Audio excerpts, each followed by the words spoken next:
So we have to continue from question number 32 in today's lab. And the question number 32 says that convert your uppercase of the string into lowercase and vice versa. Question सबको समझ में आ रहा है? It is very simple.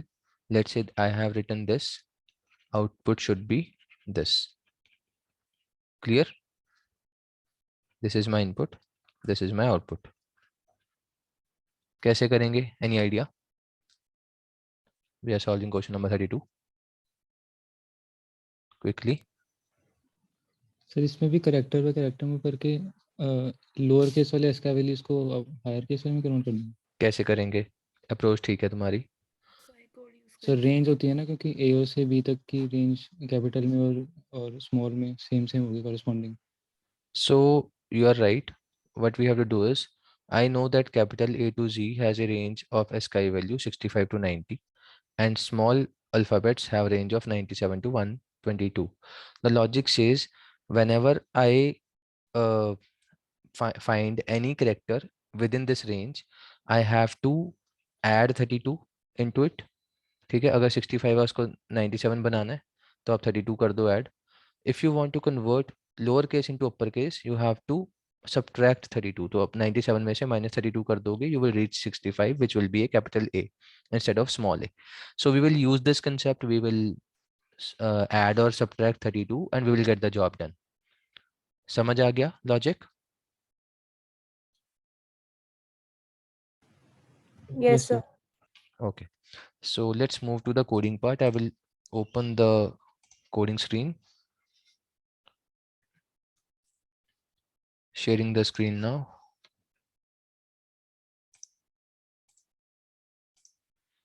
Now I want to take the string as input, and then I also want to convert each character lower to upper, upper to lower. That's my challenge. So I have already made the code for it. I will directly bring that code here and we will discuss that.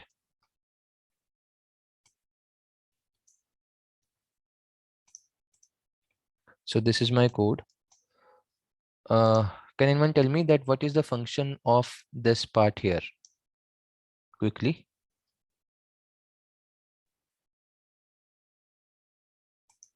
Why are we complexing this part? Instead of just writing %s here, यहाँ पे मैं simple % लिख देता तब भी काम चल जाता शायद, बट मैंने सोचा कि मैं साथ में ये थोड़ा सा एक्स्ट्रा चीजें डाल दूं.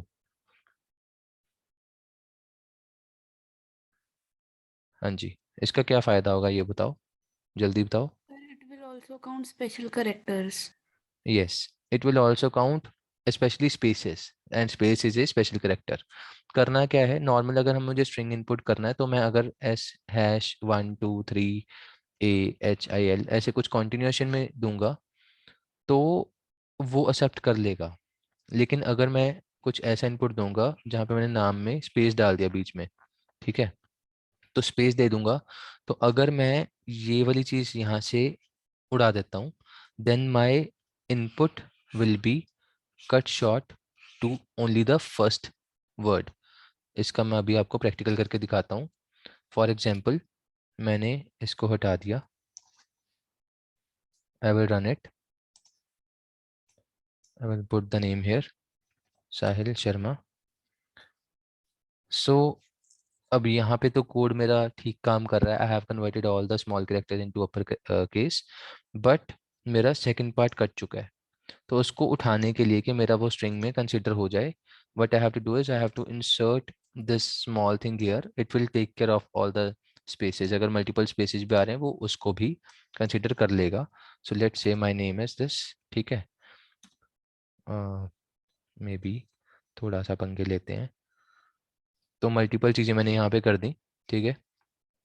तो इसको मैं रन करता हूँ. There are multiple spaces here, there are 3 words here, and if I am running this code, it is taking care of all the characters.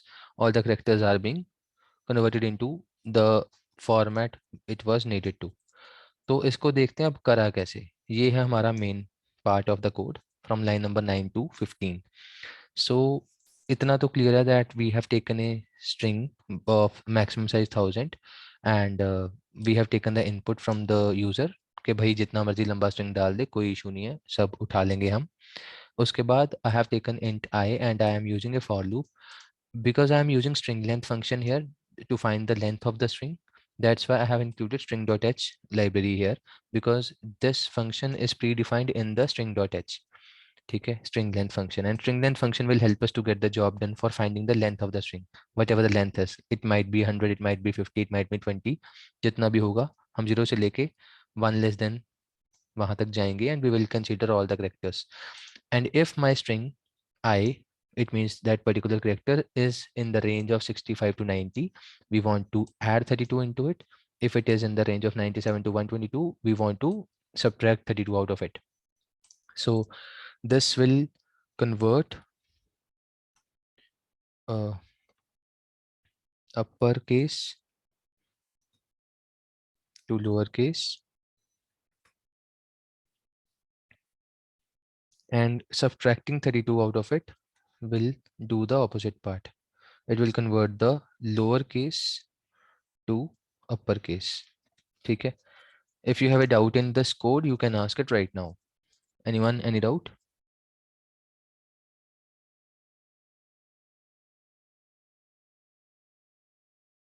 Anji, quickly.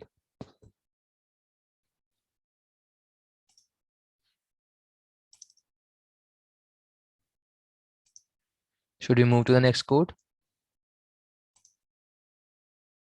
Sir इसमें Yes, sir. हाँ अगर बोलो. हमें जैसा आपने ये परसेंटेज का ये अलग सिंबल दिया, वैसे गेट एस का यूज होता है, उसके अलावा भी कुछ होता है यूज? गेट एस ही है फिर एक सेकंड ऑप्शन, या फिर आप एक काम करो, आप इसको एज एरे यूज कर लो, करेक्टर बाय करेक्टर इनपुट करवा लो यूजर से, फॉर लूप चला के scanf. पर बेस्ट ऑप्शन यही है यहाँ पे ना. गेट एस में भी एक इशू है कि उसमें ओवरफ्लो कर जाता है. अगर आपने लेंथ बोला 10 characters and you are giving 20, तो वो क्या करेगा, 20 ले लेगा.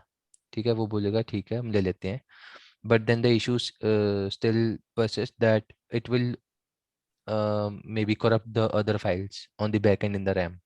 ठीक है, तो we should not use getS. gets वाला फंक्शन मत यूज करो, ये वाला टेक्निक इज मच बेटर. ठीक है, so I am moving to the next code now. The next code is about finding the length of the string. ठीक है, so we need to find the length of the string, and let's make the code for it. I have already saved this code, तो मैं इसको कहीं पर अब save नहीं करूँगा. I will share that file later with you people.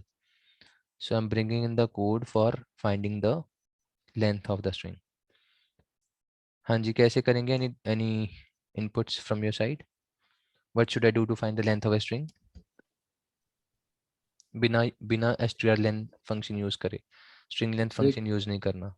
Sir एक variable को 0 कर देंगे और करेक्टर मूव करके वेरिएबल को बढ़ाते रहेंगे जब तक एंड नहीं आ जाता. एंड मतलब \0. \0. ठीक है, so this is the code for it. Again, I am taking the maximum size of 100, and let's move the string.h function because I don't want to use the str length. So what we need to do is we need to first define my array of characters. It is having a size of 100. Then we are taking the input of the string int count for counting the length. ठीक है, इसमें हम +1 करते जाएंगे while my string count, मतलब initially मैंने 0 लिया. ठीक है, अब ये 0 को +1 भी तो करना है, तो str0 will take care of the first character of the string जब तक मेरा वो एंड पे नहीं चला जाता. if it is not equal to \0, it means it has not reached the end. till then do count ++. ठीक है, इतना हिस्सा will do the job for me to count the length of the string. वो 1 by 1 character को count करता जाएगा and it will get the job done, and then we can do the printf that yes, this is the length of this particular string. For example, मैं run करता हूँ. let me put something here, साहिल शर्मा. ठीक है, space नहीं डालूंगा extra. तो इसका total length आना चाहिए 12, बिकॉज एक बीच में स्पेस है. then 5 plus 1 plus 6, total 12 is the length. So this is the final answer. ठीक है, ऐसे करके आउटपुट आ रहा है. Any doubt in this?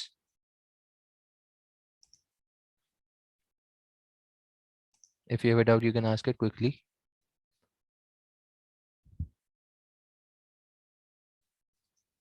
Should we move to next code? Yes, sir. So what is \0? Backslash 0 is the end of the string. So there is a rule in C programming that whenever a string is being saved, let's say I want to save Sahil, I want to give the input as a Sahil, it will be saved in the C array. It is actually array of string, array of characters only. So it will be saved like this, SAHIL backslash 0, and then rest of the array will be kept empty. हमें दिखते 5 हैं पर होते 6 हैं array में, ठीक है. Backslash 0 is a symbol that signifies that it is the end of the string.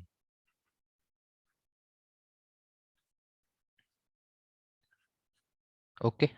Okay, sir. Yes, sir. Okay. Now, how do we do code for finding the if we want to find that if my string is a palindrome or not?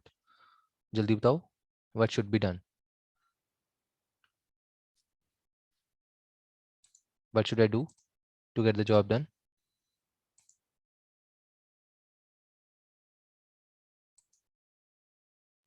So first character को last character के साथ compare कराते रहेंगे, फिर first को बढ़ाते रहेंगे और लास्ट को कम करते रहेंगे जब तक हाफ नहीं हो जाता.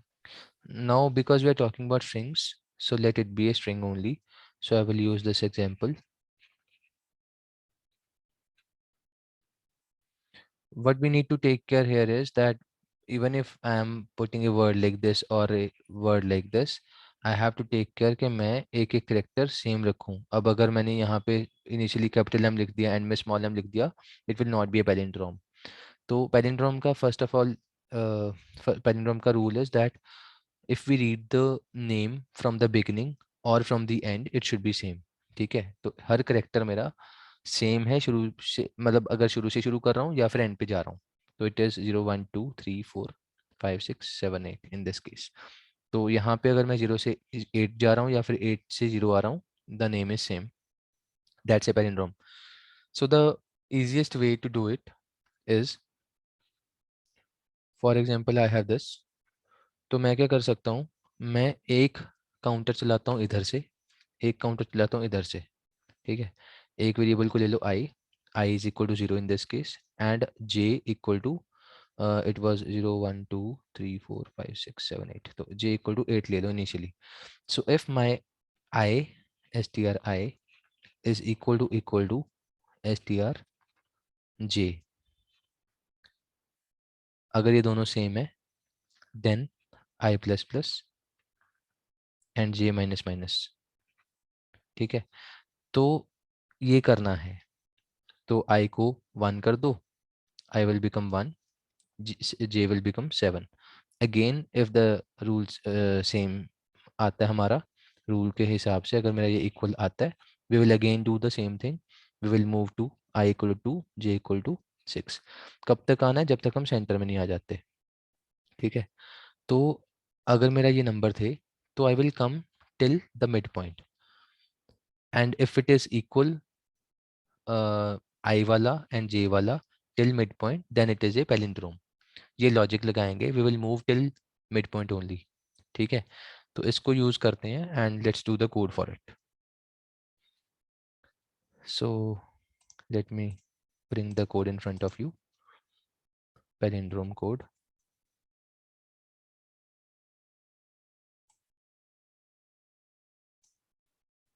So I will use a flag concept here. देखते हैं क्या करना है, कैसे करना है. For example, I have the size of 100 and मैंने string input करवाया, str input करवा लिया, उसकी लेंथ भी ढूंढ ली. लेंथ इसलिए ढूंढनी जरूरी थी क्योंकि मुझे मिड पॉइंट तक जाना था. ठीक है, और इसलिए भी जरूरत थी क्योंकि मुझे वो उसको भी संभालना था कि अगर मेरा जे हम माइनस माइनस कर रहे हैं, वो अलग बात है, मैंने शायद इस कोड में जे यूज ही नहीं करा. So what I have done is I am playing with I only. तो एक तो वे था जे वाला. ठीक है, एक तरीका था जे वाला. जे में क्या था दैट हम क्या कर रहे थे कि मेरा अगर इनिशियली आई इक्वल टू 0 है, जे 8 है, तो हम उसको कंपेयर करवाएंगे. आई को प्लस प्लस कर दो, जे को माइनस माइनस कर दो. उसकी बजाय मैंने क्या किया है, मैंने आई को लेंथ -1 माइनस आई कर दिया. तो अगर मैं टोटल लेंथ ढूंढता मलयालम की, कितनी थी, 9 थी. द लेंथ इज 9, यस और नो. तो 9 - 1 माइनस आई इनिशियली. ठीक है, तो 9 - 1, ये तो 8 तो फिक्स ही हो गया. कि 9 - 1 तो करना ही करना है। तो 8 - I है एक्चुअली, 8 - I को मैंने j कर लिया। तो बात वही है, मैं या तो करता कि I = 0 और j = 8 और j माइनस माइनस कर देता। उसकी बजाय मैंने क्या किया, I = 0 करके j = 8 - I कर दिया। सो this is actually 8 - I only. Length -1 - I is 8 - I। तो यहाँ पे this is my j = 8 - I which is consistent. तो जितना भी I होगा उस हिसाब से j सेट हो जाएगा। ठीक है, वो अलग बात है, मैंने j नहीं यूज किया, but logic is same. So now I am also using A flag which signifies that by default मैं हर स्ट्रिंग को पैलिंड्रोम मान के चल रहा हूँ। ठीक है, लेकिन अगर बीच में पैलिंड्रोम वाली चीज़ टूटती है, I will make that flag 0 and I will come outside, I will check it. अगर मेरा एंड तक फ्लैग बांध रहा, I will say it is palindrome, else it is not palindrome. ठीक है, so the code is simple. what we have to do is we have to play with the while loop. Let's see what is happening inside a while loop. Now we have I less than length minus 2, length by 2. So I had to move till 4, 0 to 4 तक जाना है। अगर मेरा मलयालम 9 था length, तो 9/2 is 4.5 which will be taken as 4 only, 0 to 4 जाना है। Coming inside, if my I is not equal to length minus 1 minus I, 0 को कंपेयर कर रहे हैं 8 से। ठीक है, अगर इक्वल टू नहीं है तो फ्लैग 0 कर दो, बट वो इक्वल है। सपोज मलयालम में m इक्वल था, I will come out of the if loop, if वाला condition, because it is kind of false, it is not true अभी। तो I will do i++, so my I will become 1 and it will be checked within the while loop. It will be checked again if it is not equal to 7। अगर अभी भी equal नहीं है, वो चलता जाएगा ऐसे करके, 2 not equal to 6, 3 not equal to 5 and 4 not equal to 4। ठीक है, अगर तो ये कंडीशन हर बार फॉल्स है तो इफ के अंदर जाएंगे ही नहीं। लेकिन अगर ये कंडीशन एक बार भी ट्रू हो जाती है कि वो इक्वल नहीं है, तो अंदर आएंगे, फ्लैग को 0 करेंगे, ब्रेक मारेंगे, वाइल लूप से बाहर आएंगे, and we will get the job done of printing it, the palindrome or not. Clear? If you have a doubt, you can ask.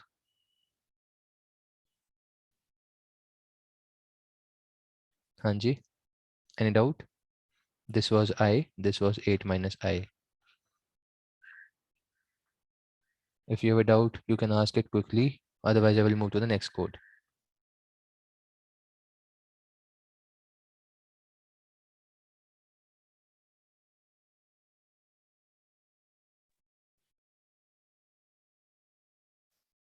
So let me give the input. For example, I give the input of this Malayalam. So this is palindrome. If I write madam, it is palindrome. But if I do this thing, let's say madam with a small m in the end, this time it is not palindrome because we have used different character, small character use कर लिया, same नहीं रखा। Clear? Should we move to next code? Yes, sir. Okay.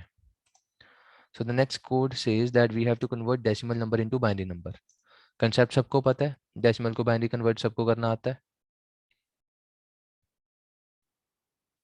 हाँ जी, quickly. Decimal number को binary में convert सबको करना आता है, फिर ये भी बताना पड़ेगा। Yes, sir. If you have any doubt, अगर किसी को नहीं आता अभी पूछ लो। So I will still give a basic overview.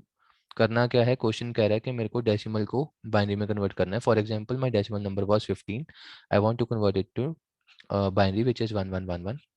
ठीक है, डेसिमल का मतलब बेस 10, बाइनरी का मतलब बेस 2। सो ये 111 कैसे आया, आपको डेसिमल नंबर को पिक करना है and you have to divide it by 2 every time. 2 7 जार 14, रिमाइंडर 1, 2 3 जार 6, रिमाइंडर 1, 2 1 जार 2, remainder 1, 2 0 are 0, remainder 1. So this is the output, bottom to top 1 1 1 1, which is actually written here. ठीक है, so this was the main logic that we have to implement and I have already made it. So I will bring in the code. आप उस code को समझो, मैं फिर explain करूंगा। but I want you to try to understand the code first. Just a second. Yeah, the code is in front of you.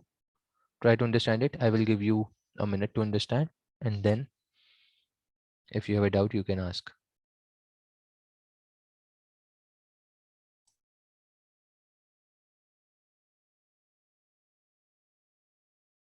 हाँ जी, समझ आया किसी को? So what we are trying to do here is, first of all, I have defined a range कि भाई मेरे को 32 bit use करने हैं, ठीक है, ऐसे करके 32 बिट यूज करने हैं जिसमें 1010 ऐसे कुछ करके आउटपुट आएगा, whatever the number is, और जो बिट यूज नहीं होंगे तो हम उसको 0000 कर देंगे, तो ऐसा कुछ मेरे पास आउटपुट आएगा। और 32 भी इंटेंशनल लिया है because in the latest systems we have integer as 32 bit, ठीक है, मतलब 4 बाइट का होता है इंटीजर नॉर्मली हमारी काउंटिंग में। तो अगर मैं कोई नंबर बड़ा भी नंबर लूँगा, फॉर एग्जांपल 67,000, ठीक है, कोई इतना बड़ा नंबर भी लूँगा तो वो भी 32 बिट में रिप्रेजेंट हो जाएगा। इंटेंशन ये है इसको लेने का, ठीक है। So this is the size.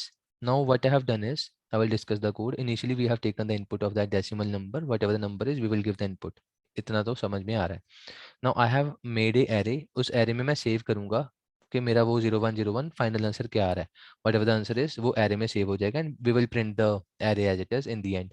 तो आप एंड में चेक करोगे तो कोड में यही करा हुआ है मैंने, 02 लेस देन साइज, वो एरे को 1 बाय 1 सारे नंबर प्रिंट करवा देगा, 01 जो भी होगा %d, तो what ever the location is having the number 1010 जो भी होगा वो एज इट इज ऐसे करके कुछ 1111 करके कुछ प्रिंट करवा देगा एंड में।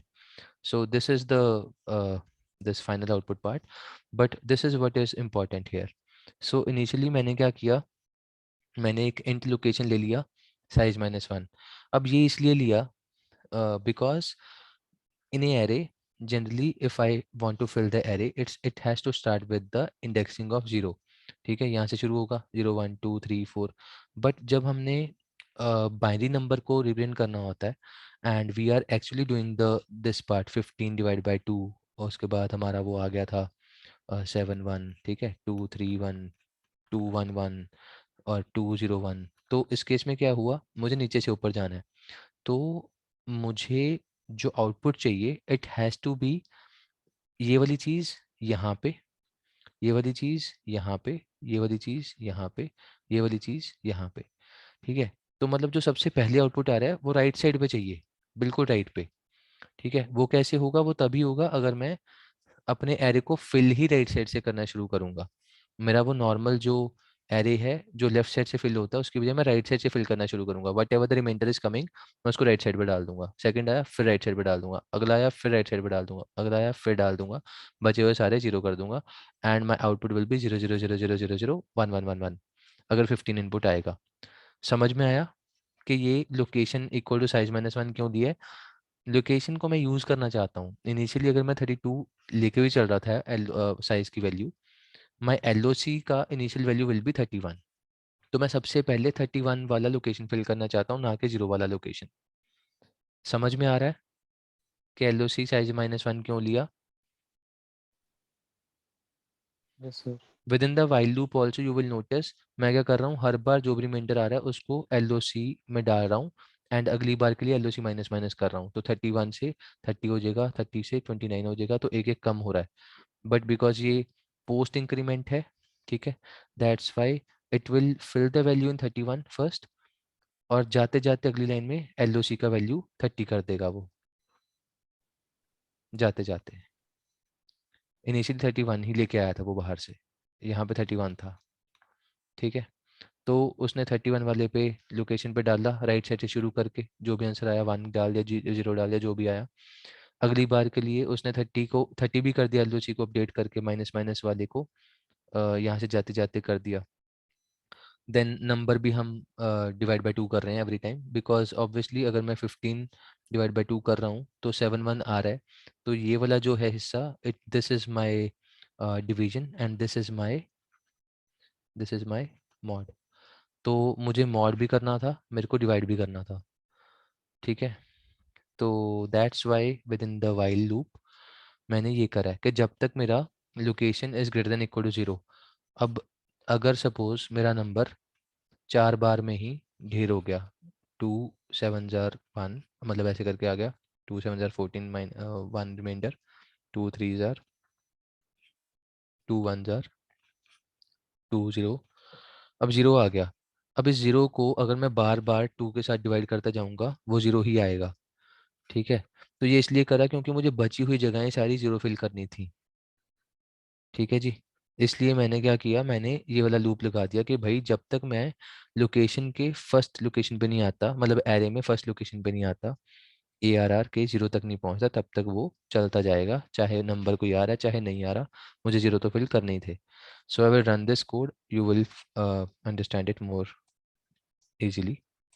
Sir, I और have a doubt. Hmm So instead of specifying LOC first, can we just like consider size as a variable के scanf करके हमने user से input ले लिया size का, and then array में size का pre increment कर दिया, तो फिर LOC एक जो extra variable है वो reduce हो सकता है उसकी वजह से, and while में हम फिर size को vary करते हैं।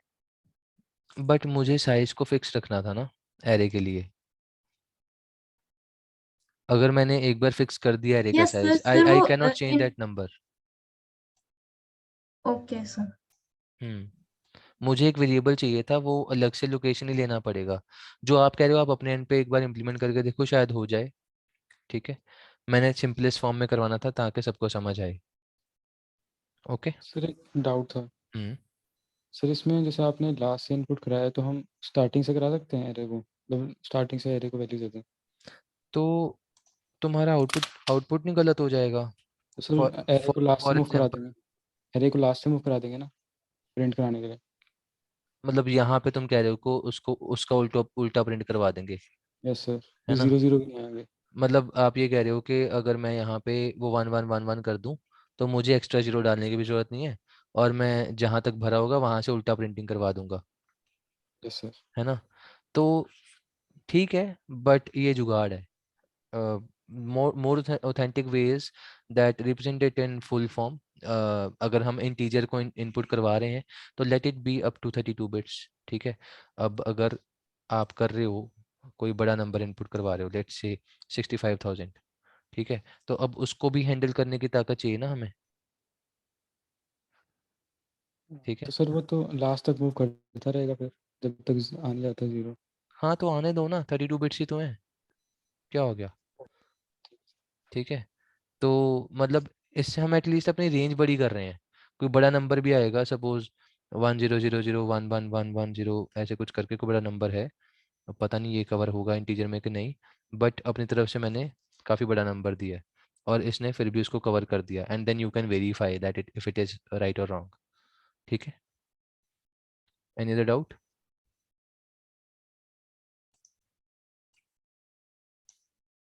चलो, let's move to the next question.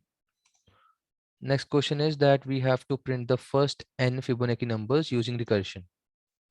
ठीक है, कैसे करेंगे बताओ।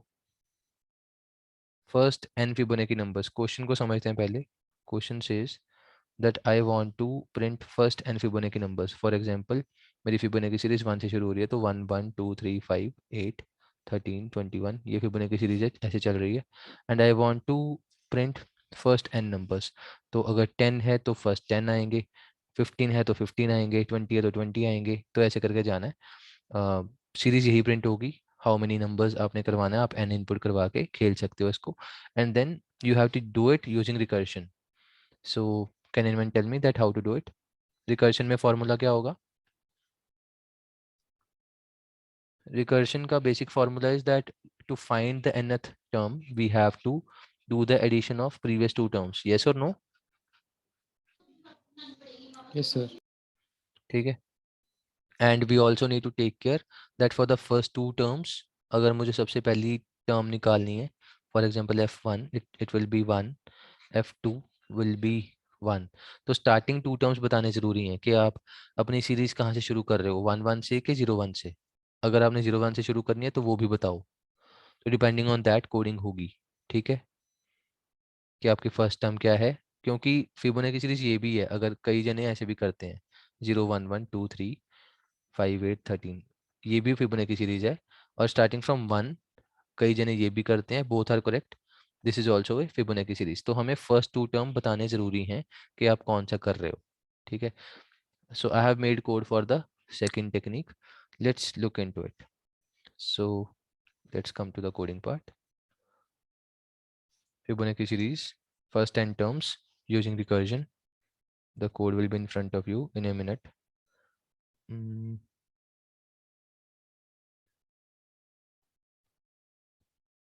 So I think I will have to make that code. I have not made it in advance.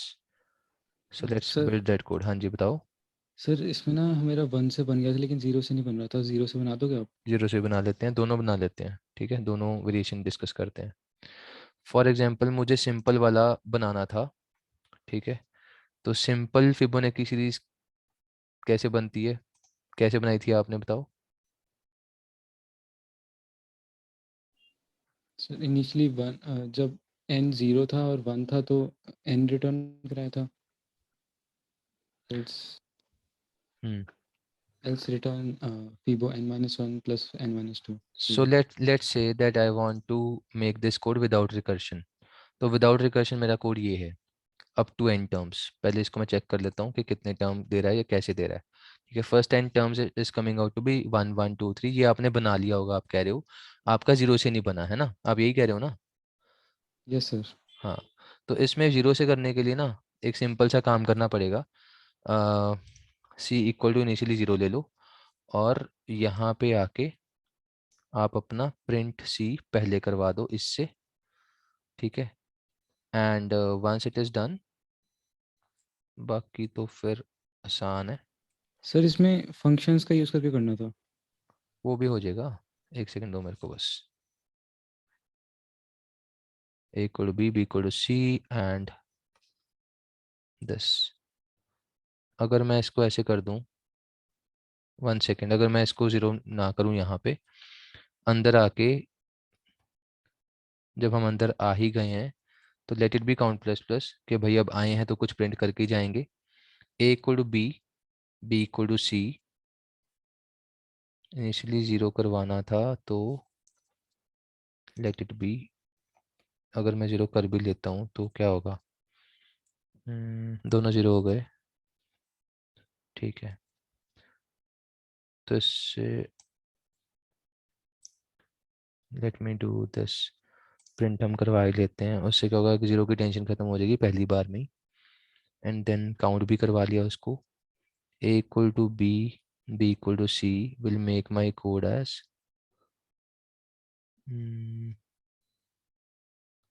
दोनों 0 हो जाएंगे, तो फिर वो आगे कैसे बढ़ेगा। Sir c equal to a plus b, a equal to b से पहले नहीं करेंगे? c equal to a plus b अगर आप कर दोगे पहले, फिर हो जाएगा, हाँ ठीक है। लेकिन फिर जब a equal to b equal to c करेंगे, बिकॉज c इज नाउ 1, हाँ ठीक है, हो जाएगा, अब हो जाएगा हमारा। So I think it should work now. हो गया, 0 वाला भी कंसिडर हो गया है ना, यस सर। एक एंड बार फंक्शन से भी करके काउंट दिखा भी दो। 10 है। हाँ, इसको अगर फंक्शन से करना है तो वो भी कर लेते हैं। So let's say that I want to make the function. क्या नाम रखना है फंक्शन का बताओ। fibo रख दो। ठीक है, तो let it B void fibo, और उसमें हम एक n पास करवा लेते हैं कि कितने टर्म चाहिए हमें, ठीक है। तो जो भी जितने भी टर्म होंगे वो उधर आ जाएगा, तो ये सब कोड हमारा उधर चला जाएगा, फिर कुछ रहा नहीं, सारा कोड उधर शिफ्ट हो गया। And we can get the job done by doing a function call from here. We can just call the function fibo n, that's it. Sir इसमें आपने ये बताया था ना कि फंक्शन अपने आप को कॉल करेगा।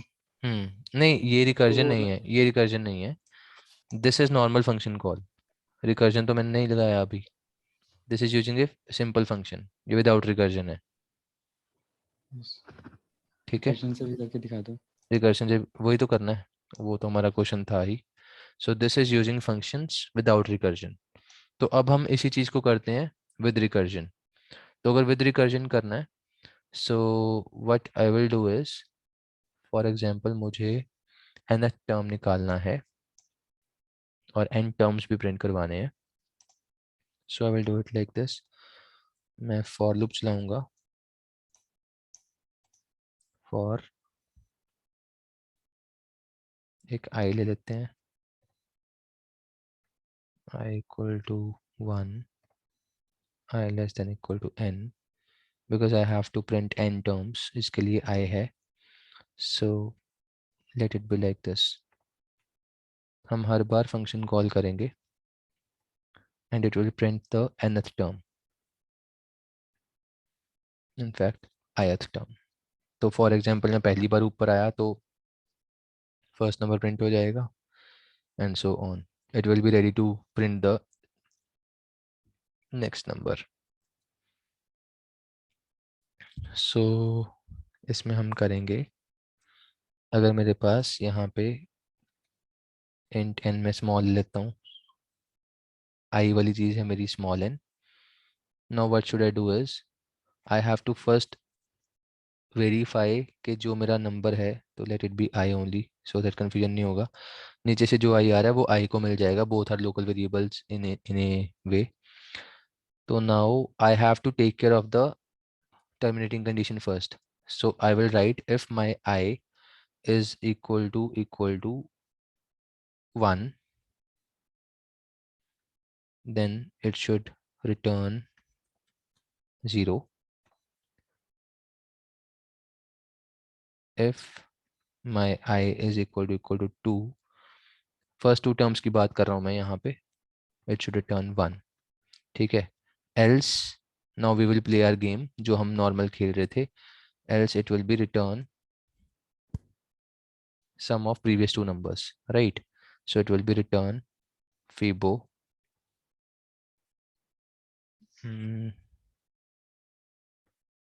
I minus 1 plus Fibo I minus 2. ठीक है. So this is what we need to return. This was the rule of getting the Fibonacci number for the ith term. So let's run it. In fact मैं यहाँ पे print ही करवा लेता हूँ इसको. printf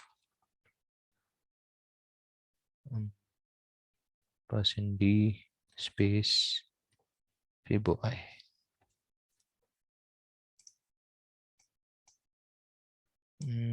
Return sir else if नहीं use कर सकते?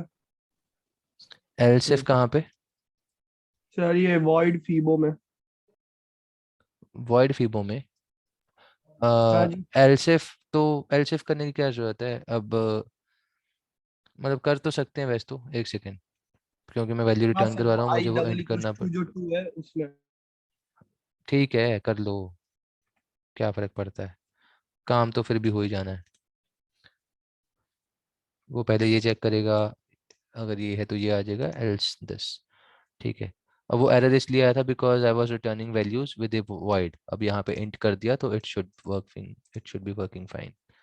तो अगर 10 करता हूँ so the output is fine. ठीक है. ये वाला काफ़ी सिंपल टेक्निक है फर्स्ट वाले से.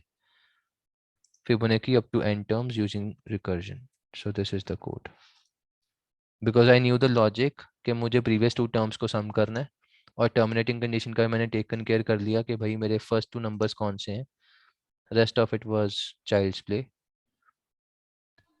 If you have a अगर doubt इसमें in this, लास्ट हाँ, सबसे लास्ट प्रिंट कराना हो nth टर्म तो अगर nth term करवाना है तो फिर आप क्या करो, आप यहाँ पे फिर for loop मत चलाओ. ठीक है. आप फिर सिर्फ फिबो n प्रिंट करवा दो. मतलब अगर आप यहाँ पे लेट्स से ये करते हो तो लेट्स रन ये सोच के कि मुझे प्रिंट करवाना है 10th टर्म. ठीक है. So I will do print F ये वाला and I will call the function fibo n. अगर 10th टर्म करवाना है तो fibo n will do the job. तो मैंने 10 डाला, आंसर इज 34. nth टर्म भी आ गया. Any other doubt?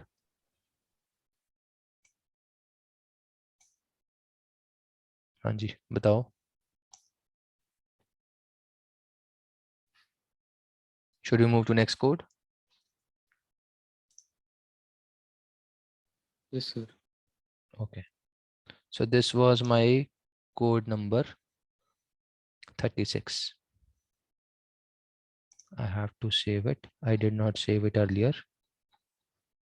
Just a second.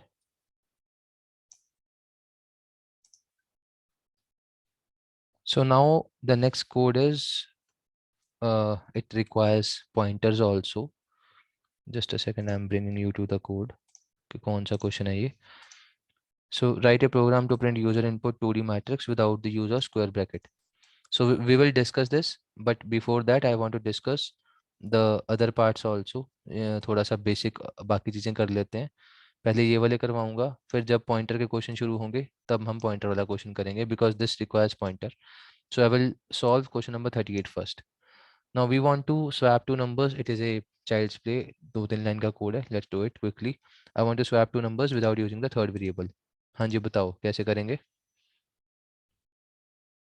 Swap without using third variable. It has been done earlier also. बताओ कैसे करेंगे? XOR operator. Yes. So is anyone there who does not know how to use XOR operator here? So let's say that I have A and B, and I have taken the input of A and B from the user. Let it be %D and AB twice. %A and %B. So once we have got the numbers, we will print the original numbers. That printf swapping before swapping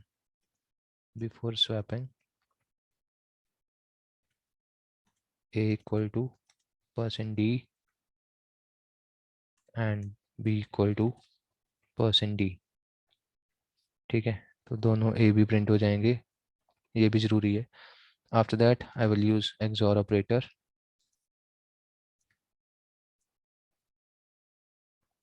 That's all. Swapping is done. Now this is after swapping. New line. After swapping, the numbers are this. We can return 0 if needed. Optional hota hai. So let it be 12 and minus 23. So the answer is swapped. Hanji. Any doubt in this? So I don't know how to use this OR operator. Okay. So let's discuss the use of XOR operator here. So this is one liner which helps us to do the job. Now we should understand it, how to work around it. तो इसका मैं थोड़ा सा यहाँ पे example देके समझाता हूँ. फॉर एग्जांपल नॉर्मली क्या करते हैं सारे जने, मैक्सिमम केस में क्या होता है, आप ये कर सकते हो a equal to a plus b, b equal to a minus b, a equal to a minus b. अगर आप ये करोगे ये भी ठीक है, because you did not want to use the third variable, तो a b से काम हो जाएगा. और उस केस में अगर आप 10 एंड 20 भी दोगे तो initially a will be 30, b will be a minus b, it will B 10 and a will be 30 minus 10 20. तो स्वैपिंग हो गया, बढ़िया. लेकिन अगर मेरे पास नेगेटिव नंबर होता, फॉर एग्जांपल -20, ठीक है, तो क्या ये काम करता, चेक करते हैं. सो 10 एंड -20 दो नंबर है, a प्लस बी किया, a हैज बिकम -10, ठीक है, b has become a minus b. Now -10 minus b क्या था मेरा, -20, तो इट विल बिकम -30. तो -10 -30 and a equal to a minus b. So a equal to a minus b will be -10 minus minus plus, so it will be 20.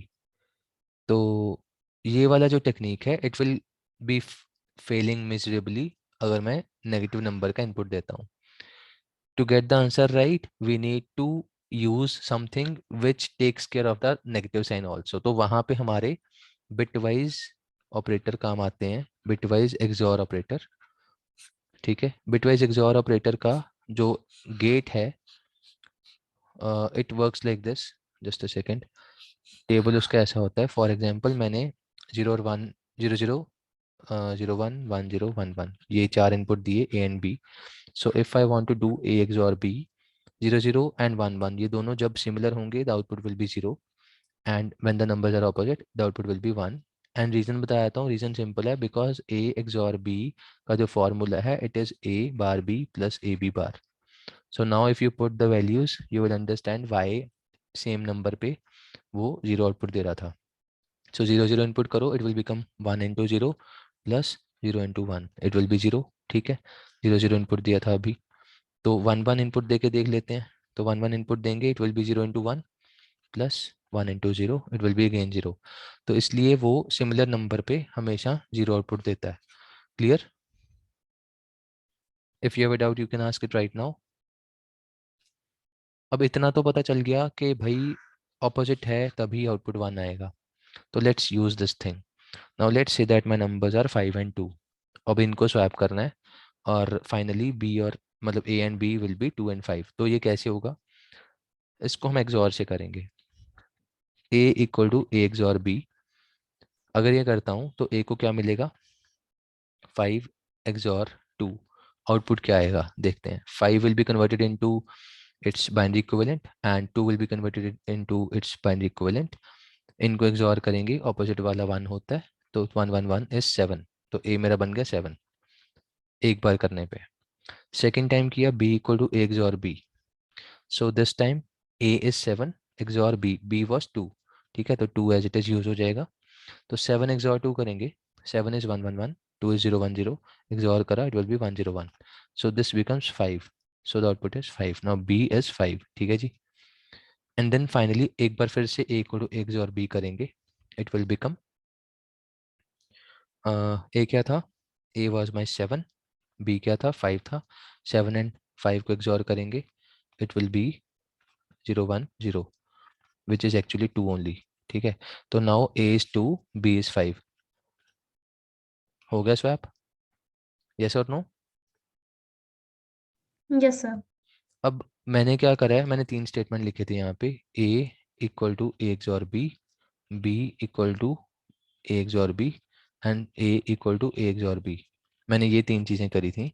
And we can also reverse this thing. मैं इस चीज़ को B XOR A लिख सकता हूँ. It is still okay, because 0 1 को XOR करो या 1 0 को XOR करो, आंसर 1 नहीं आएगा. यस और no? So it can be reversed.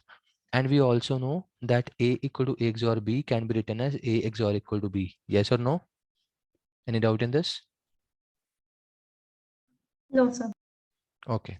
So now because we have to do these things in a sequence, पहले ये वाला होगा, फिर ये वाला होगा, फिर ये वाला थर्ड वाला होगा. तो मैं क्यों ना इसको ऐसे करूं कि भाई इसको मैं लिख दूं A XOR equal to B पहले वाला, सेकंड वाले को लिख दूं B XOR equal to A. ठीक है, ये दूसरे वाला हो गया, ये पहला था. B XOR equal to A लिखूंगा तो भी सेकंड इक्वेशन सेम आएगी.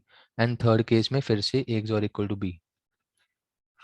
अब इन तीनों को अगर कंबाइन करना मेरे को, तो we should be doing it like something like this. पहले 1 हो, फिर 2 हो, फिर 3 हो, तो मेरा काम हो जाएगा. 3 को मैं लिख देता हूँ A XOR equal to B, और सेकंड वाले को इसी के कॉन्टिन्यूशन में लिख देता हूँ B XOR equal to A, और फर्स्ट वाले को भी इसी के कॉन्टिन्यूशन में लिख देता हूँ यहाँ पे A XOR equal to B. So this is my 1, this is my 2, this is my 3. ठीक है, इस चीज से मेरा ये बना. क्लियर?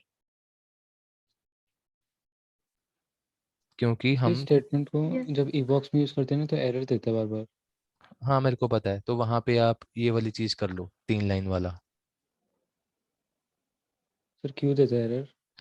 वो बैकएंड पे होगा ना कुछ उनका, वो नहीं होगा latest updated.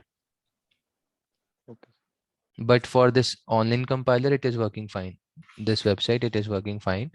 It is compiler dependent. अगर कोई एरर आ भी रहा है तो उसको सिंप्लीफाई करके ऐसे खोल के लिख दो. ठीक है, क्लियर? Sir, हाँ जी. तो जब कंपाइलर ये रन करेगा तो ये हम्म. जो पूरी हमने 8th लाइन लिखी है हम्म. ये लेफ्ट टू राइट रीड करेगा राइट टू या left. Right to left? Right to left, ये वाला जो होता है. तो सर बेसिकली पहले A को A's और B की वैल्यू असाइन हो जाएगी, फिर उसके बाद बी को एज और बी की वैल्यू असाइन हो जाएगी, ऐसे ना?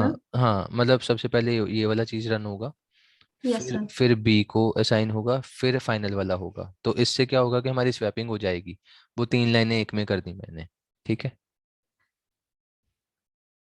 Yes sir. Any other doubt? So let's move to the next code. We have to now multiply a number by n using bitwise operators. Anyone know this? How can I multiply a number by n using bitwise operators?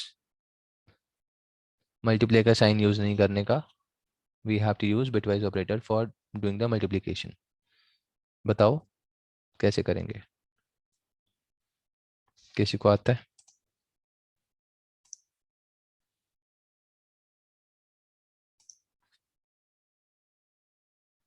If you have any idea, you can talk about it.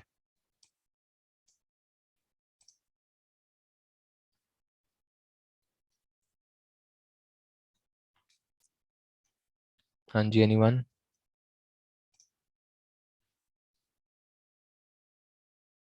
Okay, so now I am going to solve it. Question simple है. Question is that we have to use bitwise operator to get the job done for multiplication. ठीक है, तो इसको हम fast multiplication भी कहते हैं, पर उसकी डिटेल में अभी नहीं जाऊंगा कि फास्ट क्यों कहते हैं। वो पहले एक बार काम हो जाए फिर समझाता हूँ कि क्यों कहते हैं। फास्ट मल्टीप्लिकेशन भी कहते हैं इसको, और we can say using bitwise operators. Simple है, इनफैक्ट बहुत सिंपल है।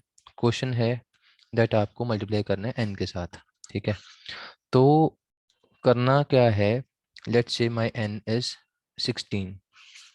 तो क्या मैं अगर ऐसा करूं कि मुझे एक नंबर इनपुट करवाया, let the number be NUM, let that be input as 20, user ने 20 दिया, उसको मल्टीप्लाई 16 करना है without using multiply symbol.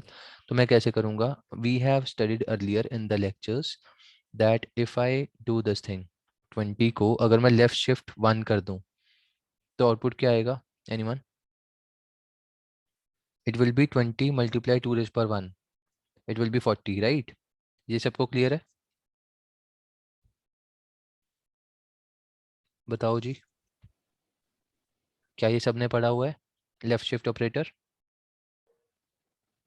Sir एक बार बता दोगे? Okay, so left shift operator नाम का एक होता है bitwise operator. This is left shift, this is right shift. ठीक है, लेफ्ट शिफ्ट ऑपरेटर क्या करता है? अगर मैंने सपोज 101 को लेफ्ट शिफ्ट 1 करा, तो ये क्या करेगा?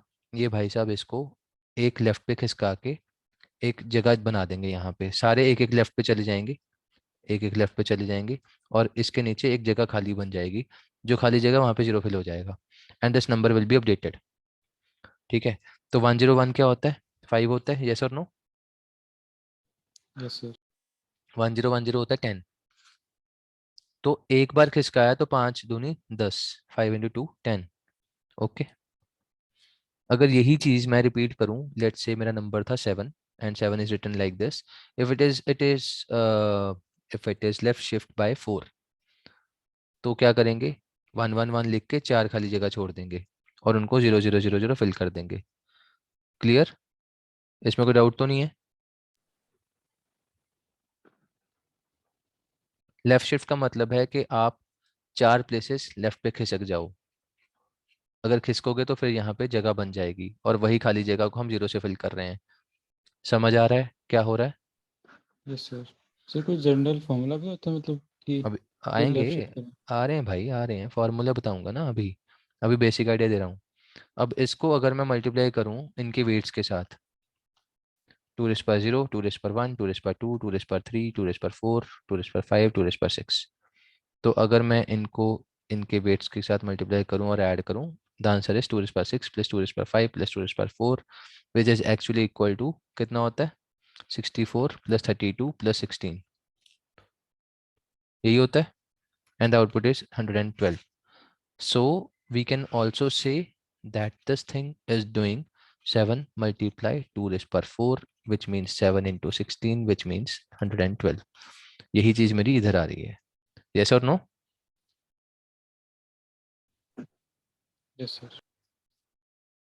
तो जनरल फॉर्मूला क्या बना? Whatever the number is, if it is doing left shift by m, it means that we are multiplying n by 2 raised per m. This is my general formula, simplified form. ठीक है. जब मैंने 7 को left shift 4 किया था तो 7 multiply 2 raise पर 4 हो गया था, 7 इंटू 16 हो गया था, विच बिकम 112. यही चीज का बेसिक फॉर्मूला ये लिख दिया गया है. समझ आया? Yes sir. अब इसको फास्ट मल्टीप्लिकेशन क्यों कहते हैं? रीजन बहुत सिंपल है. जब हम मल्टीप्लाई यूज करते हैं ना, एक कंप्यूटर आर्किटेक्चर नाम का सब्जेक्ट आएगा आपको आगे जाके इन कंप्यूटर साइंस. मल्टीप्लाई करने के लिए ना बैक एंड पे असेंबली लैंग्वेज में 3-4 डिफरेंट कमांड्स रन करनी पड़ती हैं उसको बैक एंड पे. छोटी छोटी होती हैं, असेंबली कोड होता है उसका.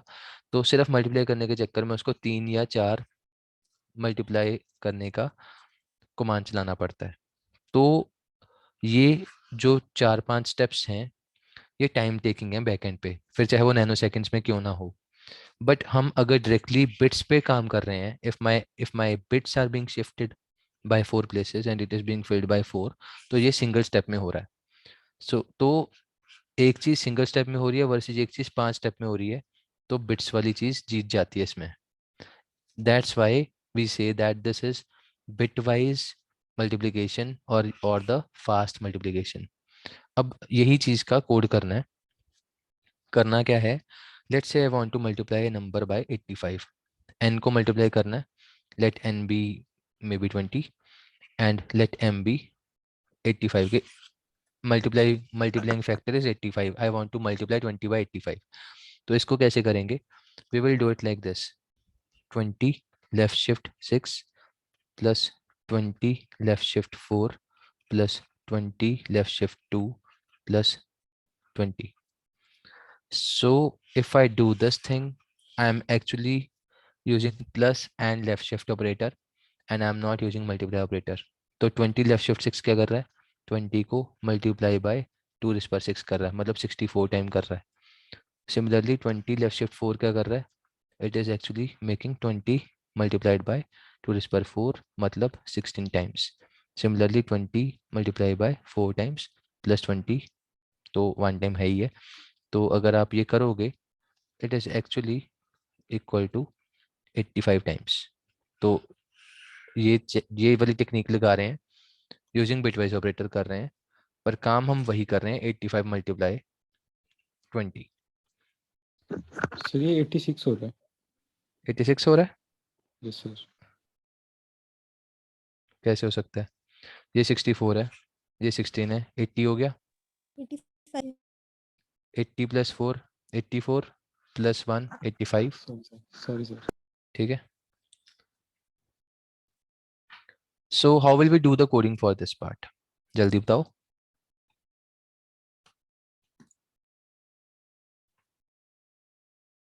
What should I do to code this?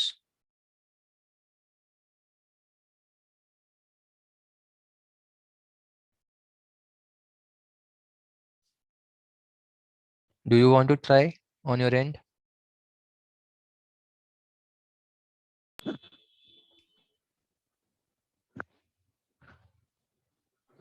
Let's do one thing. I will give you one day. You can try this on your end. इसका कोड बनाओ अपने end पे. We will discuss the code of this problem in the next class. Clear? Concept clear हो गया? Yes sir. Okay. So I'm clearing this. I will discuss the code of this problem in the next class. Sir right shift में क्या formula होगा? Right shift में उसी चीज को multiply की बजाय डिवाइड कर दो. डिवाइड बाय 2 रेज़ पर m. ठीक है. सो कमिंग टू, एक बार मैं राइट शिफ्ट का भी डिस्कस कर ही लेता हूँ लगे हाथ. ठीक है. इनफैक्ट वो वाला फास्ट डिवीजन हो जाएगा. सो if I want to write this 20 right shift 2, the formula says we will get 20 divided by 2 raised by 2, which will get me 5. तो प्रूव करता हूँ 5 कैसे आया. 20 कैसे लिखते हैं बाइनरी में? 1 0 1 0 0, यस और नो? 1 2 4 8 16, तो 16 + 4 20, तो this is the binary equivalent of 20। हो जाएगा ये। इसको राइट शिफ्ट 2 करेंगे तो इन सबको 2 बिट्स खिसकाना है राइट साइड पे। अब खिसका रहे हो तो यहाँ पे खाली जगह बन जाएगी, उसको 0 से फिल कर देंगे and this 101 will come here and ये वाले दोनों डिस्कार्ड हो जाएंगे, ये दोनों आउट ऑफ बाउंड चले जाएंगे, तो it will B 00101 which is actually 5 only. Clear? Yes sir. Okay, तो अगर फास्ट मल्टीप्लिकेशन करना है या फास्ट डिवीजन करना है, you can use right shift and left shift operators. Okay, so let me come to the next problem statement. The next question says that we want to check if the number is even or odd using the bitwise operators. Even odd का question है, बहुत simple है, 2-4 line में बन जाएगा. We have to do even odd check using bitwise operators. कैसे करेंगे? Any idea? जल्दी बताओ. सर बिटवाइज एंड का यूज करते So let's say that I have this scanf %d %n. तो अब अगर मुझे इसको करना है n को चेक के वो इवन है कि ऑड है, I will do it like this. If my n %1 अगर है, अगर इसका आउटपुट 1 आता है तो ट्रू है, then it is odd number, else it is even number.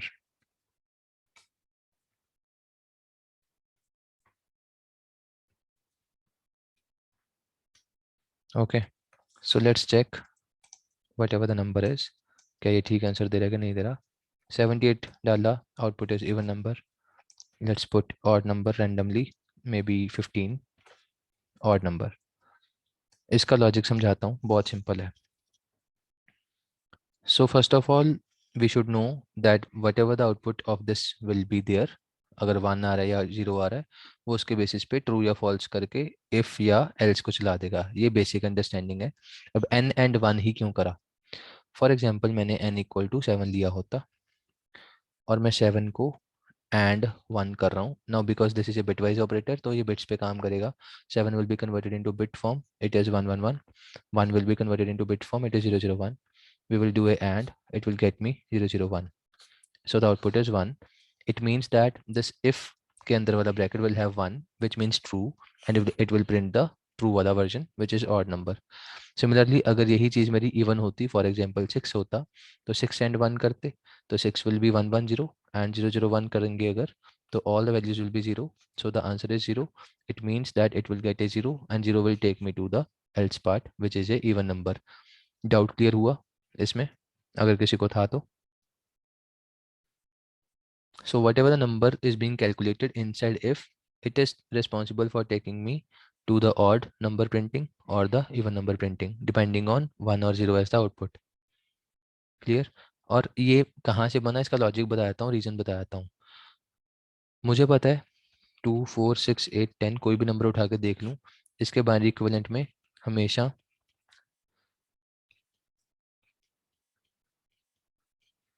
जो मेरा LSB है, लीस्ट सिग्निफिकेंट बिट, हमेशा 0 है. सिमिलरली अगर मैं कोई भी ऑड नंबर उठा के देख लूँ 1 3 5 7 9, तो इसके वाले में 011 101 111 1001, हमेशा मेरा जो फर्स्ट बिट है, लीस्ट सिग्निफिकेंट बिट है, वो हमेशा 1 है. ठीक है, तो यहाँ से ये लॉजिक निकला कि यार मैं क्यों ना एंड 1 कर देता हूँ, 0 वाले हाईलाइट हो जाएंगे, 0 दे देंगे, 1 वाले हाईलाइट हो जाएंगे, 1 दे देंगे. तो ये वाला लॉजिक हमने इफ में डाल दिया. क्लियर? सो जो बिट वाइज ऑपरेटर्स हैं उनके आउटपुट हमेशा 0 और 1 में ही आते हैं।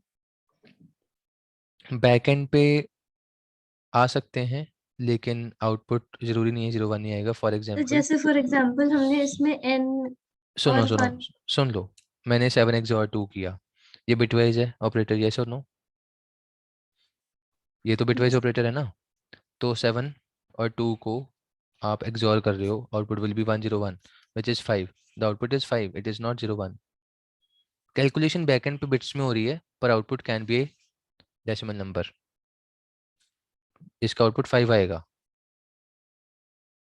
तो ये स्टेटमेंट गलत है कि हम ये बोलेंगे दैट हमारा बिटवाइज हमेशा 0 1 में ही आउटपुट देता है। आउटपुट डेसिमल नंबर दे सकता है, कैलकुलेशन बैकएंड पे बिट्स पे करता है। क्लियर? Okay sir. हम्म सर अगर हम इस कोड में अगर n एंड कुछ और नंबर रखते हैं इंस्टेड ऑफ 1, जैसे हमने कोई भी नंबर रखा तो उसका आउटपुट 0 और 1 में तो नहीं आता ना, तो कुछ भी आ सकता है। तो उसके बाद फिर वो कैसे कंडीशन कैसे चेक करे कि वो ट्रू या फॉल्स है? फिर हम यहाँ पे ये वाली फुकरी नहीं मारेंगे, फिर हम लिख देंगे कि n and 2 में बी इक्वल टू 0 और 1। फिर हम ये वाली फुकरी नहीं मारेंगे ना, फिर हम इक्वल टू करके चेक करवा लेंगे।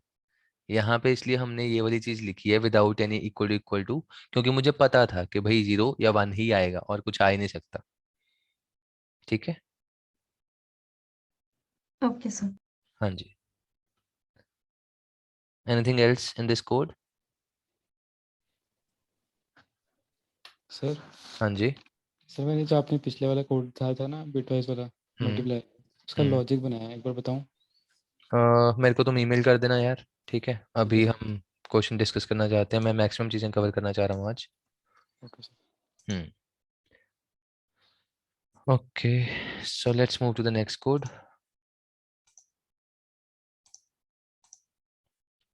So we want to uh, define array of structure variables to input and output name, roll number and group of a student. यहाँ पे अब array of structures की बात हो रही है। ठीक है, तो array of structure variables की बात कर लेते हैं। काफी आसान है। स्ट्रक्चर सबको आता है? No, sir. नो। ओके, सो उसके लिए मुझे स्ट्रक्चर्स का भी ओवरव्यू देना पड़ेगा। Let's do one thing, let me give you first overview of structures. Just a second, I will open the OneNote, या फिर मैं एक काम करता हूँ, मैं स्लाइड्स खोल लेता हूँ हमारे स्ट्रक्चर्स वाली, एंड आई विल डायरेक्टली थोड़ा जल्दी से स्लाइड्स को कवर कर देता हूँ। स्ट्रक्चर एंड यूनियन वाला slide which has been taught in the class also. So sharing my screen now. कहाँ गया, ये रहा। Okay, so structure and union, I will be discussing this briefly so that you get the idea कि structure काम कैसे कर रहा है, and then we will continue with the structure वाला code. Structure क्यों यूज करना है? Because we want to use multiple data types. मुझे multiple data item चाहिए थे। array में एक कमी थी, array में हम सिर्फ same data type के elements डाल पा रहे थे। Yes or no? Whenever the array was being built, अगर मैंने बोल दिया कि मेरा int array है, तो वो integer value ही लेगा हर बार। अगर मैंने बोल दिया character array है, तो वो हर बार character ही लेगा। Yes or no? तो ये कमी थी उसकी कि वो सेम डेटा टाइप के साथ ही काम करता है, थोड़ा सा अड़ियल है। तो हमें कुछ ऐसा चाहिए था which is a user defined data type, and which will help me to get the job done having multiple data types inside it. int भी आएगा, float भी आएगा, इसमें character भी आ जाएगा, कोई भी उठा लो, सब अलाउड है, all together in one group, and that group is called a structure. ठीक है, तो that is the basic idea. And इसमें स्ट्रक्चर्स में क्या होता है, because it is a collection of variables, तो मेरा जो भी स्ट्रक्चर होगा, फॉर एग्जांपल ये एक स्ट्रक्चर है स्ट्रक्ट नेम, और उसके अंदर मैंने मल्टीपल वेरिएबल ले लिए। इसको सेमीकोलन लगा के बंद भी कर दिया. Now I want to use this data type और इसका मुझे एक वेरिएबल बना के लेके आना है. तो मैं क्या करूँगा, मैं इंट मेन में जाऊँगा और मेन में जाके मैं लिखूँगा स्ट्रक्ट नेम ए. अरे कहाँ चला गया यार, a. It means in this case my a is a variable of data type struct name. ठीक है, struct name will be a data type. जैसे हम int a करते थे, यहाँ पे हमने struct name a करा है. a is a data type in itself. तो जितने भी हमारे variables हैं inside the structure, उन सबको member बोलते हैं. अगर मैं इसके अंदर लिख रहा हूँ int a, float b, तो ये सारे जितने भी अंदर के भाई साहब हैं, ये सारे हमारे members हैं. These are the members of the structure. And when I am saying that within main function I am defining a variable which is of data type struct name, which is a user defined data type, here my a is called the structure variable. Clear? Any doubt in this? इस slide पे कोई भी doubt है अभी पूछ सकते हो.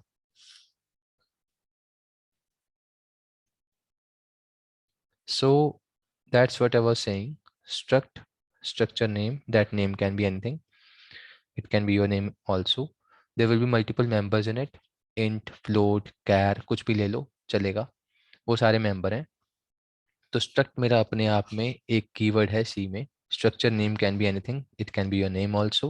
Members are different variables that are declared inside the structure, and the members of a structure do not occupy memory until they are associated with a variable.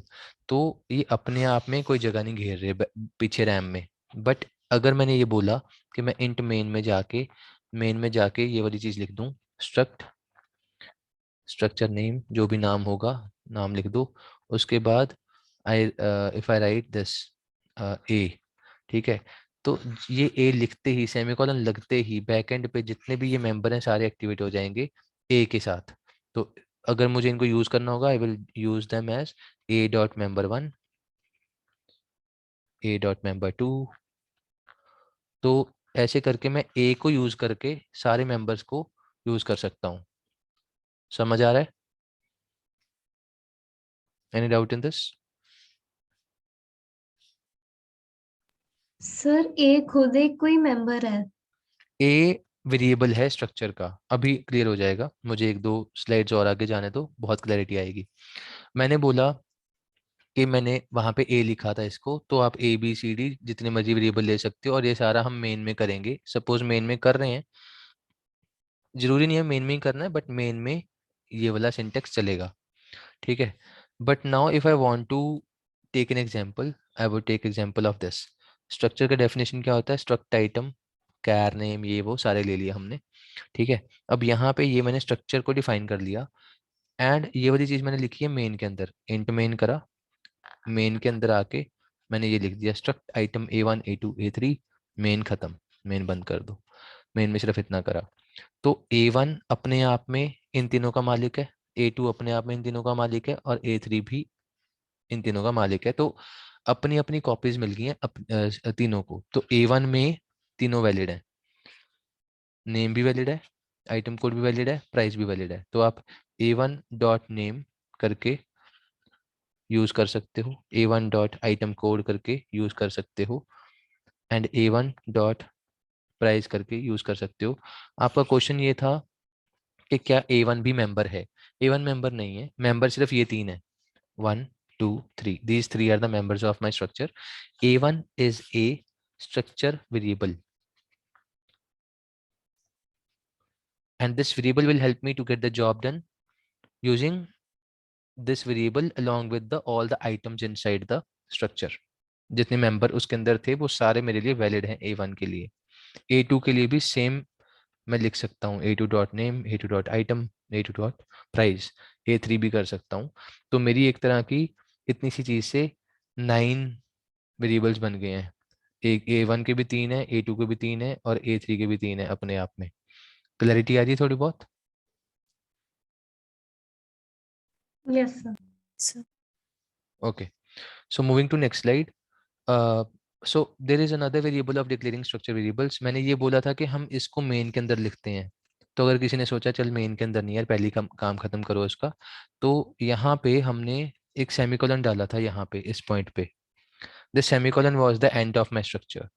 तो मैं सेमीकोलन डालने से जस्ट पहले मल्टीपल वेरिएबल यहाँ पे लिख दूंगा, वो भी वैलिड है, it is also structure only. तो मैं A1 A2 A3 यहाँ पे भी लिख सकता था, and then I will put a semicolon which is the end of structure. So this is also another way of declaring a structure variable. Clear? So यहाँ पे अगर var3 होता, then the last statement is true. It declares 3 variables of type struct item. Struct item is a user defined name and this is a user defined data type. Clear or no? हाँ जी बताओ, चलें आगे। Yes. Okay.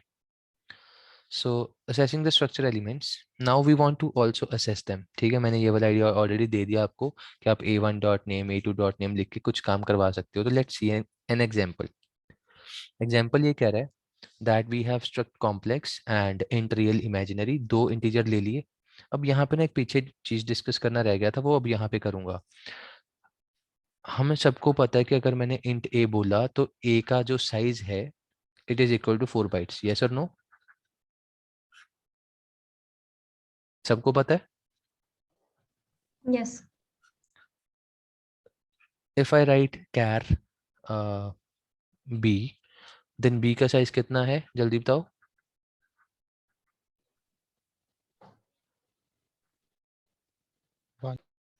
1 bite.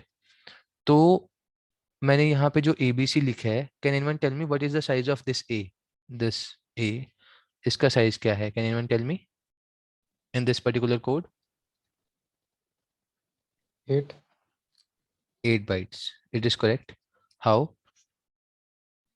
Sir उसके अंदर 2 integer वाली हाँ, क्योंकि इस स्ट्रक्ट कॉम्प्लेक्स के अंदर मैंने 2 इंटीजर बनाए थे, तो इसका टोटल साइज है 8 बाइट्स। तो जब मैं abc करूंगा तो उनका अपने आप में 8 बाइट का साइज होगा। With this same logic, I can also say that for this particular thing, इसमें जो मेरा A1 का साइज है, it is actually 38 bytes. अगर मैं प्रिंट करवाऊं size of A1, it will come out to be 38 bytes. क्यों? क्योंकि स्ट्रक्चर का सारी चीजों का ऐड हो जाएगा सम, मतलब साइज। सो कैर नेम 30, इसका साइज है 30 bytes. सिमिलरली इंट वाले का 4 bytes एंड फ्लोट वाले का भी 4 bytes. So 30 plus 4 plus 4 equal to 38. So size of A1 is 38 bytes. Similarly, A2 is also 38 bytes. A3 is also 38 bytes. Clear?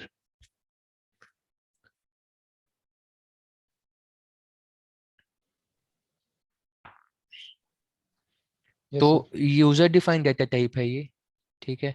इसमें हमें ये फायदा है कि हम मल्टीपल टाइप्स के डाटा टाइप भी ले सकते हैं, और इसमें एक ये नुकसान भी है कि इसका साइज बहुत हैवी हो जाता है। अपने आप में ये बहुत भारी भारी वेरिएबल्स हैं, A1 A2 A3, ठीक है। So from that point of view, अब यहाँ पे ABC हमने 3 वेरिएबल लिए हैं। All of these are of type struct complex. Struct complex is a data type in itself now. So यहाँ पे ignoring the printfs, इसको छोड़ो क्योंकि ये ऐसी फालतू में कॉम्प्लेक्स कर रहा है। तो हम क्या कर रहे हैं, A के लिए और B के लिए रियल और इमेजिनरी इनपुट ले रहे हैं, ठीक है। scanf A dot real A dot imaginary and scanf B dot real B dot imaginary. जो भी इनपुट आया, I can do the sum and I can put them in C dot real, C dot imaginary, and we can print the sum of 2 complex numbers, %d plus %di, which will be replaced by this and this. So C wala value, C wala variable is actually giving me the sum of 2 complex numbers here. ये code clear हुआ? If you have a doubt in this code, you can ask it right now.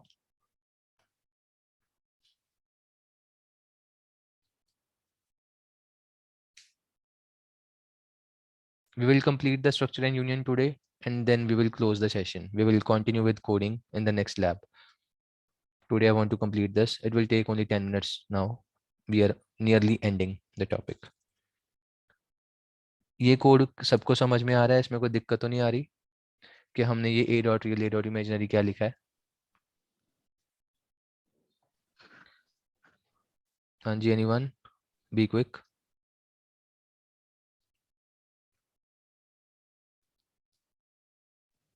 So we can specify any member to A, B or C. Yes, so So यहाँ पे अगर ये दो हैं, इन्हीं दो को यूज करेंगे। सो ए की अपनी कॉपी है, ए के पास इन दोनों के एसेस हैं, तो ए dot real a dot imaginary can be assessed and values can be saved. Sir इसको एक बार रन करके दिखा दो। Sure, I have already saved this code, मेरे पास पड़ा है ये, तो मैं एक बार आपको कोडिंग स्क्रीन पे ले चलता हूँ and then I will bring that code. Just a second, थोड़ा ढूंढना पड़ेगा, डेव सी प्लस प्लस में रखा हुआ था।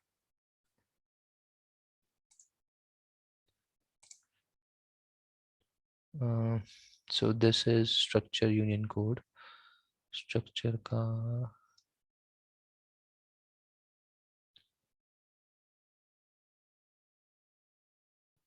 what is percentage DI? Percent D ही है वो, I is just for putting the value of imaginary number.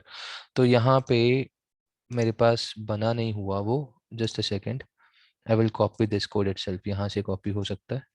Will bring that into this file.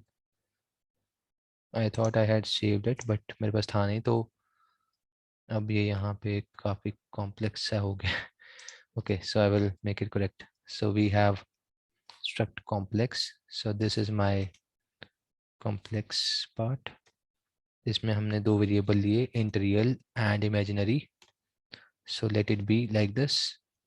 तो मेरा स्ट्रक्चर बन गया कॉम्प्लेक्स नाम का, एंड ऑल्सो मैं abc यहाँ पे ले लेता हूँ so that मुझे मेन में ना लिखना पड़े। so I will now get done with the main function। so within the main function I'm removing this struct complex abc वाली line because abc हमने ऊपर declare कर दिया already। now I will directly print this।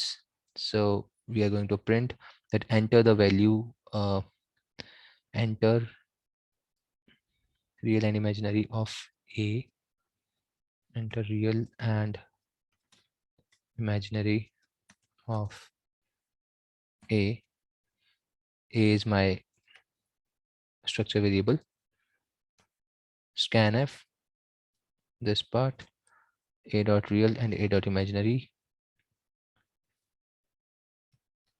printf enter real and imaginary of b, just a second,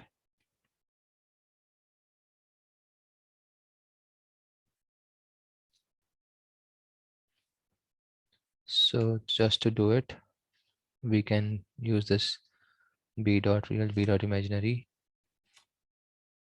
then we will do the summation c dot real equal to a dot real plus b dot real, and similarly we will do it for imaginary part, a dot imaginary and b dot imaginary,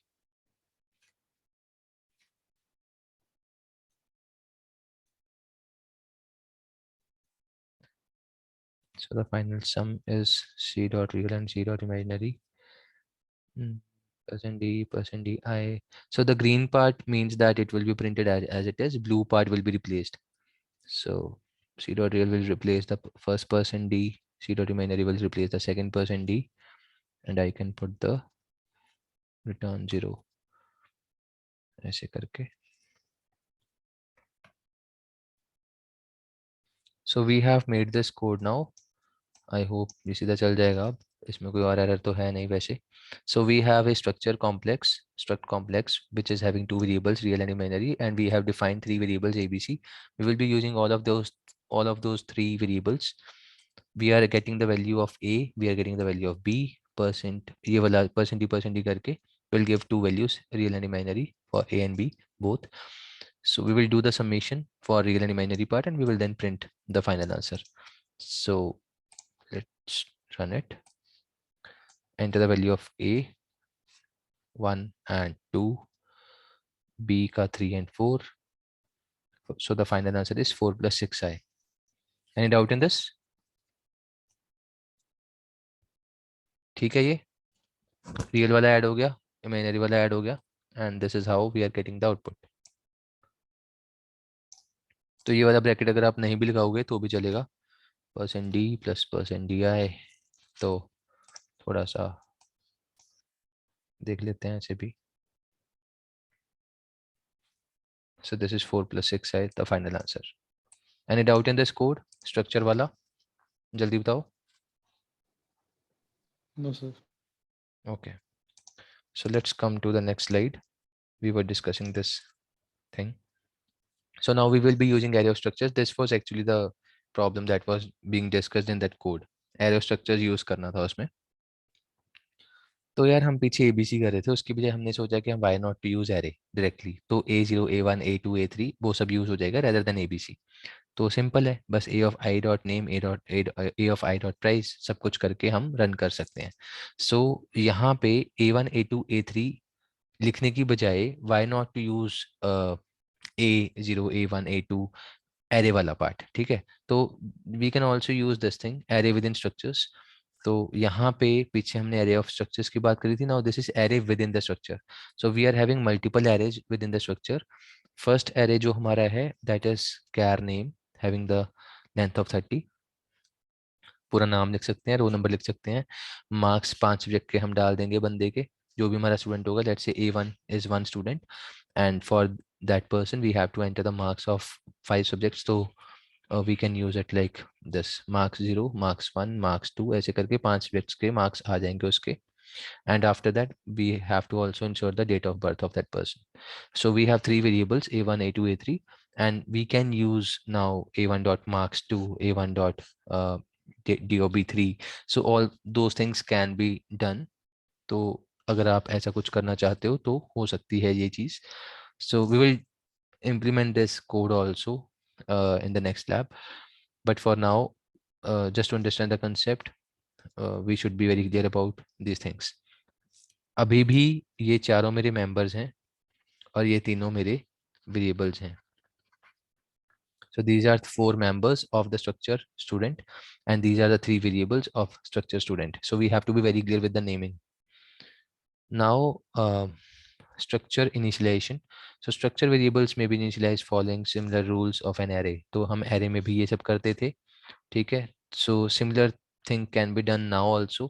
If we had real and imaginary as the 2 variables in my structure, then a dot real a dot imaginary करने के बजाय मैं सीधा a के अंदर ये 2 number डाल सकता हूँ और b के अंदर ये 2 नंबर डाल सकता हूँ। Still it would work like this, it will be same the way we did it in array। ठीक है जी, क्लियर है ये वाली स्लाइड? सर इफ वी हमने स्ट्रक्चर में इंट में जैसे a और b डाला है और वेरिएबल्स हमने x y z लिए हैं, तो x डॉट a और x डॉट b जब करेंगे उसको c डॉट a के इक्वल पुट करा, तो सर अगर हमें इसमें टाइप कास्टिंग करनी है तो हम c डॉट a की टाइप कास्टिंग कर सकते हैं फ्लोट लिख के। आप करके देख सकते हो, अगर एरर आएगा तो डिस्कस कर लेंगे, ठीक है। आप एक बार करके देखना, whatever the issue will be we will be discussing it in next lab. Okay okay. Sir हाँ जी।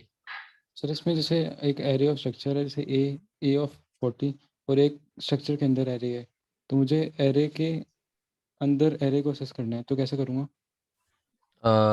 कैसे कह रहे हो, दोबारा बोलो।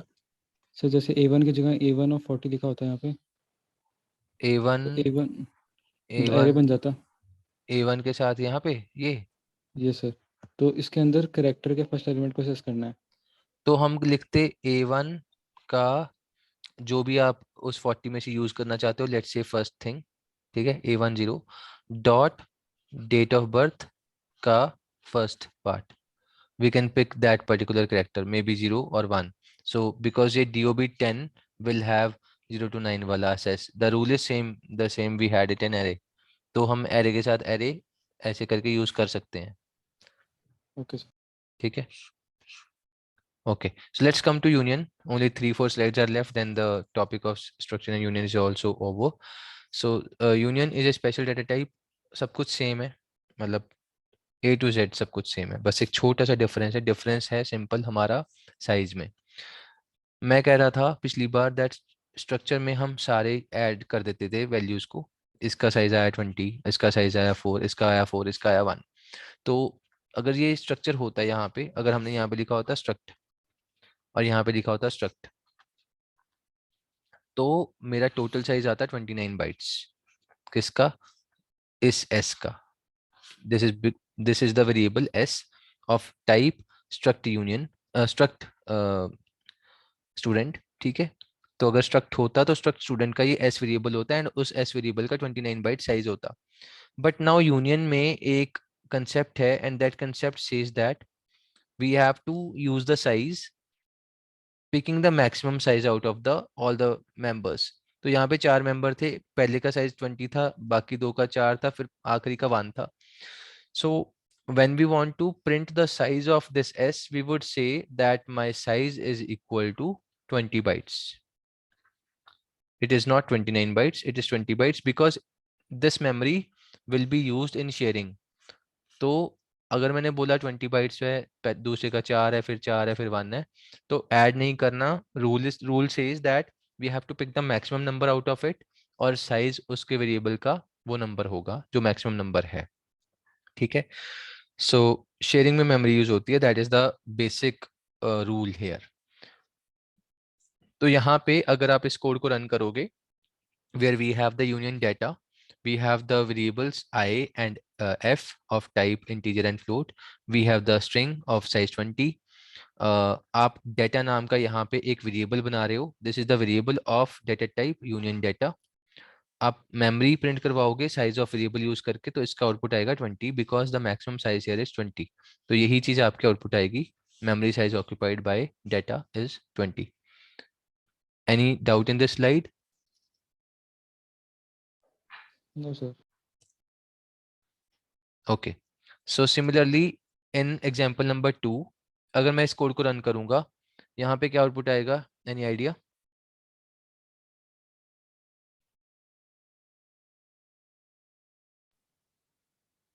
सर पहले वाला तो होगा ही नहीं स्टोर। आउटपुट क्या आएगा ये बताओ? 0 to 20.5।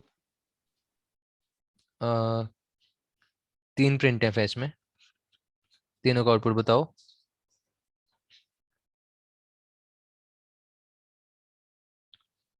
सो 0 0 सी प्रोग्राम है। जीरो जीरो नहीं आएगा, it will B garbage value, it will be garbage value, it will be garbage value and then the C programming will be printed। Reason बताता हूँ, reason simple है यार। हमने बोला union में ना हमारी स्पेस है जो मेमोरी है वो शेयर्ड मेमोरी है, तो रैम में उसको शेयर्ड मेमोरी मिली कितनी? 20 बाइट्स की, तो इसको 20 बाइट मिल गया, ठीक है। तो जो काम करना है यहीं पे करना है। तो मैंने बोला अच्छा ठीक है, डाटा डॉट आई करके 10 डाल दो इसमें, फिर मैंने बोल दिया कि डाटा डॉट एफ में 20 डाल दो, तो भाई मेमोरी तो वही थी, इसने इसको काट के 20.5 डाल दिया, ठीक है। उसके बाद मैंने बोला कि अच्छा आप ना एक काम करो, आप data dot S T R में सी प्रोग्रामिंग डाल दो, तो उसने इसको काट के यहाँ पे सी प्रोग्रामिंग लिख दिया, ठीक है। तो अब मैंने प्रिंटिंग शुरू करी, तो डाटा डॉट आई प्रिंट करने जब जाएगा, मेमोरी तो वही थी, अब सी प्रोग्रामिंग को आप कन्वर्ट कर रहे हो इंटीजर में %d के चक्कर में, राइट। तो ये बन जाएगा गार्बेज, और यहाँ %f के चक्कर में फिर से ये बन जाएगा गार्बेज। इन द एंड आपका सिर्फ एक यही प्रिंट होगा, सी प्रोग्रामिंग स्ट्रक्चर स्ट्रिंग वाला पार्ट जो आपने थर्ड टाइम किया था, क्योंकि लेटेस्ट कॉपी वही थी वहां पे। तो इसको ठीक करने के लिए हम इस कोड में क्या चेंजेस करें? इस कोड को कैसे ठीक कर सकते हैं कि मेरी तीनों चीजें ठीक प्रिंट हों, गार्बेज वैल्यू ना आए? What can we do? जल्दी बताओ। सर हर वैल्यू को इनिशियलाइज करने के बाद प्रिंट करा देंगे। हाँ ठीक है, आपने बहुत जल्दी बता दिया, इट्स ए गुड थिंग। हम हर बार जब भी वैल्यू दे रहे हैं यहाँ पे, जैसे हमने 10 दिया, तो we would do printf here, we would do printf ये वाला यहाँ पे, and then we will do this third printf ये वाले सी प्रोग्रामिंग के बाद। तो आप क्या कर रहे हो, क्योंकि आप मेमोरी शेयर्ड में चल रहे हो, तो आप अपना काम उसी टाइम खत्म करो। अगर हमने वैल्यू दिया 10, साथ ही प्रिंट करवा दो, 220 जल्दी प्रिंट करवाओ। तो आप वेट मत करो कि कोई और अपना काम करवाए फिर आप प्रिंटिंग करोगे, ऐसा मत करो, साथ के साथ करवाओ, then this code will be fine. If you have any other doubt in this code you can ask, otherwise इस कोड में सिर्फ इतना ही था। तो सर मतलब इसमें वैल्यू स्टोर कहाँ होती है? रैम में, जितने भी वेरिएबल हैं बैकएंड पे रैम में सेव होते हैं।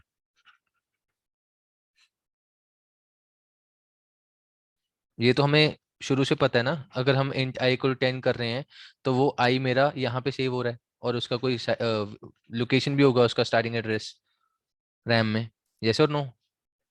ऐसे ऐसे तो अभी भी ये वेरिएबल्स ही हैं तो वेरिएबल्स ही है ना, डाटा अपने आप में वेरिएबल है, उसको जगह तो पीछे रैम में मिलेगी, कहीं और से तो मिलेगी नहीं आके, right?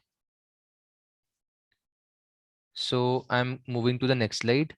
I think we are nearly ending with the topic. This is the last slide. इसके बाद thank you ये. Okay. So this is the last slide and the summary of this slide is simple. That structure and union nearly सब कुछ same है. ठीक है. The only difference is that in structure each member has its own memory location. But in union we have the same memory location for all the members which will be equal to the greatest size जो आपको बता दिया गया already. Okay.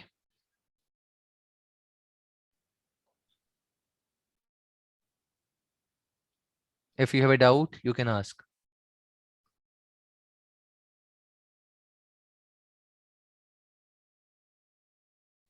Should we call it a day? Yes sir. Okay. हाँ जी. Sir actually आज मैंने sir 6:40 पे सर ज्वाइन किया था सर, तो सर जो 40 मिनट की क्लास हुई थी सर उसमें कितने प्रोग्राम हो गए थे? हमने first half an hour recording नहीं की बिकॉज उसमें डाउट्स हैंडल किए थे मैंने, उसमें कुछ न्यू नहीं करवाया था. अच्छा सर, तो उसके साथ प्लीज नोट्स दिखा सकते हैं, मैं जल्दी से फोटो ले लूंगा। उसमें उसमें मैंने कुछ सेव ही नहीं किया ना, मैंने यहाँ पे सीधा लिखा और समझा दिया वहीं पे. अच्छा अच्छा, तो सर सिर्फ डाउट्स कवर हुए थे, उससे प्रोग्राम नहीं स्टार्ट हुआ था? No, programme started at 6:30 only. Okay sir, okay sir. तो ओके. सर फर्स्ट प्रोग्राम से स्टार्ट हुआ होगा ना, फिर फर्स्ट से लेके 30 तक शायद। So is this your first class? Yes sir, sir extra class में सर फर्स्ट क्लास है। Okay, okay. So today we discussed few programs. I will let you know कि हमने आज कौन कौन से प्रोग्राम बनाए हैं. So हाँ जी sir. today we started from program number 32. First 31 programs has already been discussed in the first 3 classes. The recordings have been provided. तो आज हमने यहाँ तक डिस्कस किया है till question number 40. 41 नहीं किया बिकॉज उसमें स्ट्रक्चर चाहिए था एंड स्ट्रक्चर्स क्लियर नहीं था, so we discuss the structure today.